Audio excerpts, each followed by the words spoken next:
అందరికీ నమస్కారం. ముందుగా ఈ వీడియోకి ఒక లైక్ కొట్టి మన ఛానల్ని సబ్స్క్రైబ్ చేసుకోండి.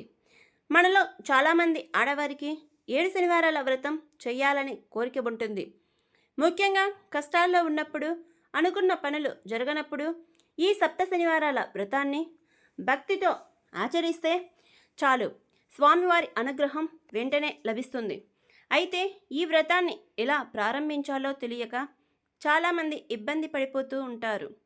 ఎవరైతే 7 శనివారాల వ్రతాన్ని చేయాలనుకుంటున్నారో అలాంటి వారు ముందుగానే కొన్ని నియమాలు తెలుసుకోవాలి. అప్పుడే మీరు చేసే ఈ వ్రతంలో ఎలాంటి తప్పులు జరగకుండా ఉంటాయి. తద్వారా మీ కోరికలు ఖచ్చితంగా నెరవేరుతాయి. కాబట్టి సప్త శనివారాల వ్రతానికి సంబంధించి ముఖ్యమైన నియమాలు, చేయకూడని తప్పుల గురించి ఈ వీడియోలో తెలుసుకుందాం. ముందుగా ఈ వీడియోకి ఒక లైక్ కొట్టి జై శ్రీరామ్ అని కామెంట్ చేయండి. 7 శనివారాల వ్రతాన్ని చేయాలనుకుంటే శుక్లపక్షంలో వచ్చే శనివారం నాడు ఈ వ్రతాన్ని ప్రారంభిస్తే చాలా మంచిది. వరుసగా 7 శనివారాల పాటు భక్తి శ్రద్ధలతో ఈ వ్రతాన్ని ఆచరించాలి. మీ ఇంట్లో సూతకం వచ్చినప్పుడు లేదా నెలసరి ఉన్నప్పుడు ఈ వారం వ్రతాన్ని ఆపివేసి తర్వాత వచ్చే వారం కొనసాగించవచ్చు. ఈ వ్రతాన్ని తెల్లవారుజామునే బ్రహ్మముహూర్తంలో ఆచరిస్తే ఇంకా రెట్టింపు పుణ్య ఫలితం లభిస్తుంది. కాబట్టి ఈ వ్రతాన్ని ఆచరించే ఆడవారు 7 శనివారాల పాటు ఉదయాన్నే నిద్రలేచి ఇంట్లో దీపారాధన చేసుకోవాలి. ప్రతి శనివారం ఒకే సమయానికి పూజ చేస్తే ఇంకా మంచిది. ముఖ్యంగా ఈ వ్రతాన్ని చేసే ఆడవారు శుభ్రమైన పట్టు వస్త్రాలు ధరించి ఇంట్లో పూజ చేసుకుంటే ఇంకా మంచిది. ప్రతి శనివారం తప్పనిసరిగా పూజ గదిని శుభ్రం చేసి బియ్యపిండితో ముగ్గులు వేసి అందంగా అలంకరించుకోవాలి.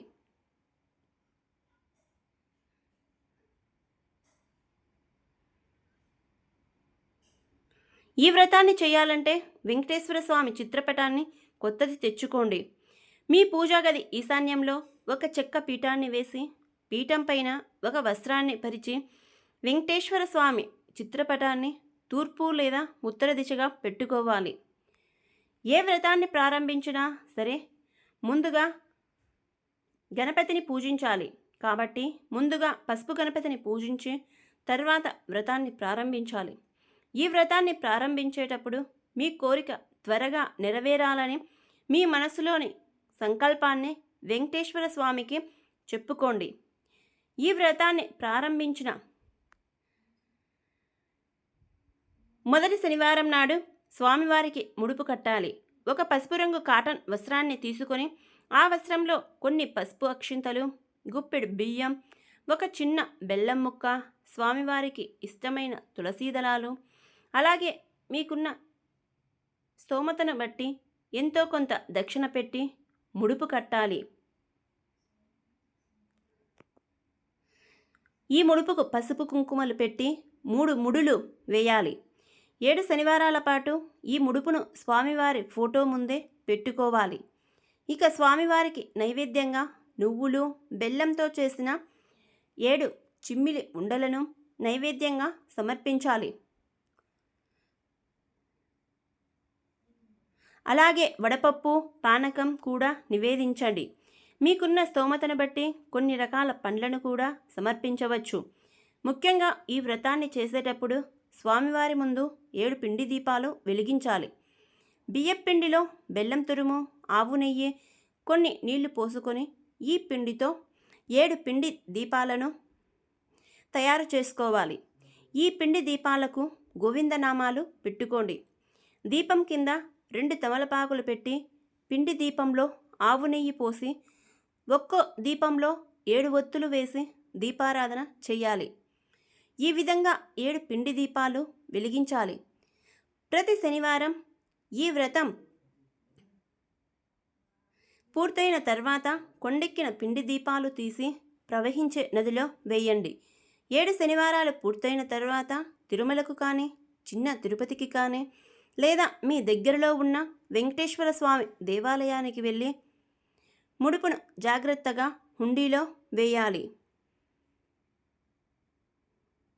మధ్యాహ్నం ఒక పూట ఉపవాసం ఉండాలి.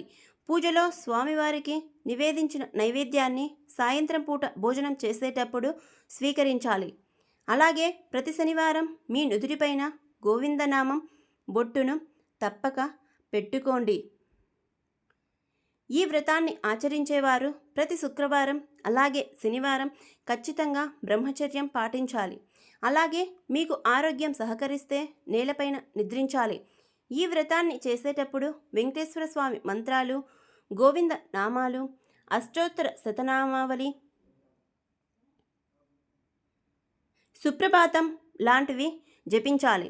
ఈ మంత్రాలన్నీ జపించలేని వారు గోవిందనామాలు చదువుకోండి లేదా ఓం నమో వెంకటేశాయ అనే మంత్రాన్ని జపించండి.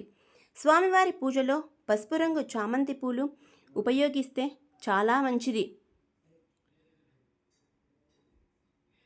పూజ చివరలో స్వామివారికి మంగళహారతి సమర్పించి ఒక కొబ్బరికాయను పగలగొట్టి వ్రత కథను చదివి మీ తలపైన అక్షింతలు వేసుకొని 3 ప్రదక్షిణలు చేసి మీ పూజను ముగించుకోండి.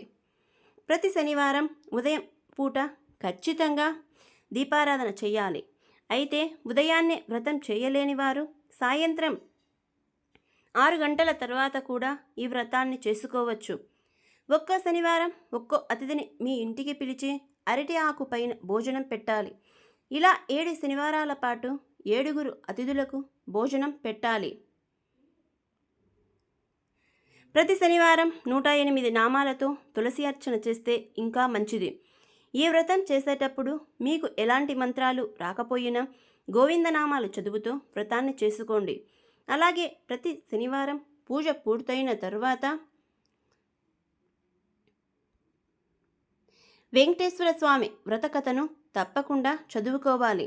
ప్రతి శనివారం ఉదయాన్నే పూజ చేసుకుని సాయంత్రం పూట కూడా పూజా గదిలో దీపం వెలిగించండి. అలాగే మీ దగ్గరలో ఉన్న వెంకటేశ్వర స్వామి దేవాలయానికి వెళ్ళండి.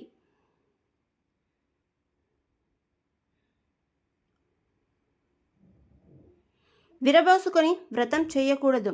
చక్కగా జడ వేసుకొని పాపిట్లో కుంకుమ బొట్టు పెట్టుకొని కాళ్ళకు పసుపు రాసుకొని మెడలో నల్ల పూసలు వేసుకొని భక్తితో వ్రతాన్ని ప్రారంభించాలి. ఈ 7 శనివారాల వ్రతాన్ని భార్యాభర్తల్లో ఎవరు చేసినా లేదా ఇద్దరు కలిసి చేసిన ఫలితం సమానంగా లభిస్తుంది. ఈ వ్రతాన్ని ఆడవారే చేయాలని నియమం లేదు. పురుషులు ఈ వ్రతాన్ని చేసినా చాలా మంచిది. మగవారైతే ఈ 7 శనివారాలు క్షవరం మరియు హెయిర్ కట్ చేయకూడదు.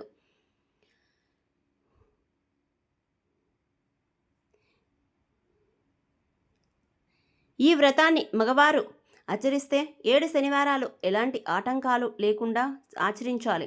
అదే స్త్రీలైతే ముఖ్యంగా 3 వారాల పాటు మధ్యలో ఆటంకాలు లేకుండా వ్రతాన్ని ఆచరించాలి. ఈ వ్రతాన్ని చేసేవారు శనివారం పూట బయట ఆహారం తినకూడదు. నేలపైన కూర్చొని మాత్రమే భోజనం చేయాలి. ఉప్పు కారాలు తక్కువగా ఉన్న ఆహారాన్ని మాత్రమే స్వీకరించాలి. అలాగే ఈ వ్రతం చేసేవారు ప్రతి శనివారం ఉల్లిపాయ మరియు ఎల్లుల్లిని తినకూడదు. శనివారం రోజున గ్రహణం ఏర్పడితే ఆ రోజున ఈ వ్రతాన్ని చేయకూడదు. ఈ 7 శనివారాలు మీ ఇంటి గుమ్మాన్ని అందంగా అలంకరించుకోండి. గడపకు పసుపు రాసి కుంకుమ బొట్లు పెట్టి గుమ్మానికి మామిడి తోరణాలు కడితే మీ ఇంట్లోకి దైవశక్తులు ఆకర్షిస్తాయి. ఈ వ్రతాన్ని ఆచరించేవారు ప్రశాంతంగా ఉండాలి. ఎవరితోనూ గొడవలు పడకూడదు. అలాగే ఎవరితోనూ అబద్ధాలు చెప్పకూడదు. కోపతాపాలలో వ్రతాన్ని ఆచరిస్తే ఎలాంటి పుణ్య ఫలితం ఉండదు. పూజలో స్వామివారికి సమర్పించిన నైవేద్యాన్ని 10 మందికి ప్రసాదంగా పంచిపెట్టండి. మీ పూజకు ఇంకా రెట్టింపు ఫలితం లభిస్తుంది. ఈ వ్రతం చేసేటప్పుడు మధ్యలో ఏదైనా పొరపాటు జరిగితే వెంటనే స్వామివారికి క్షమాపణ చెప్పండి. ప్రతి శనివారం నాడు పేదలకు ఏదో ఒకటి దానం చేయండి లేదా బ్రాహ్మణులకు స్వయంపాక దానం చేయండి. ఈ 7 శనివారాలు జుట్టు కత్తిరించుకోవడం, గొళ్ళు కత్తిరించడం చేయకూడదు. ఈ వ్రతం పూర్తయిన తర్వాత మీ మొక్కు తీరకపోతే స్వామివారిపైన కోపం చూపించకూడదు. స్వామిపై నమ్మకంతో ఉండాలి. ఖచ్చితంగా సరైన సమయంలో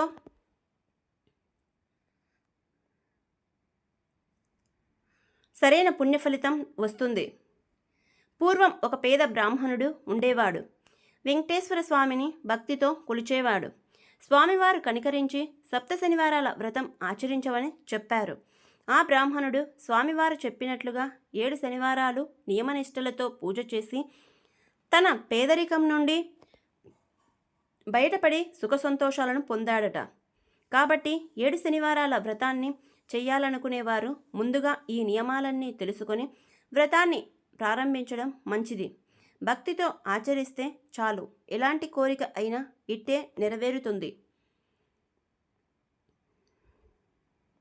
ఆ వెంకన్న అనుగ్రహంతో మీ కష్టాలన్నీ వెంటనే తీరిపోతాయి. అంతటి శక్తి ఈ సప్త శనివారాల వ్రతానికి ఉంటుంది. ఈ వ్రతానికి సంబంధించి మీకు ఏమైనా ధర్మ సందేహాలు ఉంటే మీ ప్రశ్నను కామెంట్ చేయండి. ఈ వీడియో మీకు నచ్చితే సబ్స్క్రైబ్ చేసి లైక్ చేసుకోండి.